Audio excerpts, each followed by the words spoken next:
ചിറ്റപ്പന് ചെറിയൊരു പനിയുണ്ട്. അപ്പോൾ ഡോക്ടറെ കാണാൻ വേണ്ടി ഹോസ്പിറ്റലിൽ വന്നതാണ്. ഡോക്ടറാണെങ്കിൽ ഫുഡ് കഴിക്കാൻ പോയി. ഞങ്ങൾ കുറേ നേരം വെയിറ്റ് ചെയ്തു. പിന്നെ വിശക്കാൻ തുടങ്ങി. അപ്പോൾ ഫുഡ് കഴിക്കാൻ വേണ്ടി ഇവിടെ പുറത്ത് ക്യാൻറ്റീനിൽ വന്നത്. ഞാനും അച്ചുവാണ് ആദ്യം പോയത്. അപ്പോൾ രാജപ്പൻ ഇവിടെ കുട്ടീനെ കൊണ്ട് കാറിലിരുന്നു. ഇപ്പം ഞാൻ കഴിച്ചിട്ട് വന്നു. അപ്പോൾ രാജപ്പൻ പോയിട്ടുണ്ട്. ഇനി അവർ രണ്ടാളും കൂടി ഇങ്ങോട്ട് വരും.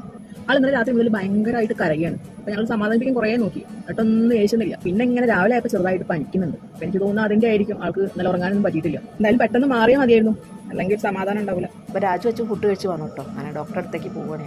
അങ്ങനെ ഡോക്ടറെ കണ്ടപ്പോൾ ഡോക്ടർ പറഞ്ഞു പനി കുഴപ്പമില്ല, പക്ഷേ ചുമയും കൂടി ഉണ്ടെന്ന് പറഞ്ഞുകൊണ്ട് പറഞ്ഞു ബ്ലഡ് ഒന്ന് ടെസ്റ്റ് ചെയ്ത് നോക്കുന്നു. അപ്പോൾ ബ്ലഡ് എടുക്കുന്നത് ഭയങ്കര സീനായിരുന്നു കേട്ടോ. കുട്ടി ഭയങ്കര കരച്ചിലാണ്. ഞങ്ങൾക്കൊക്കെ സങ്കടം വന്നു. അവർ റിസൾട്ട് 1 hour കഴിഞ്ഞ് തരാൻ കേട്ടോ പറഞ്ഞത്. അങ്ങനെ ഞങ്ങൾ കുട്ടീൻ്റെ ഫീഡിങ്ങും കാര്യങ്ങളൊക്കെ ചെയ്ത് കഴിഞ്ഞപ്പോഴേക്കും 1 hour ആയിട്ടോ. അപ്പോൾ ചെന്ന് ചോദിച്ചപ്പോൾ അവർ പറയാൻ ആയിട്ടില്ല.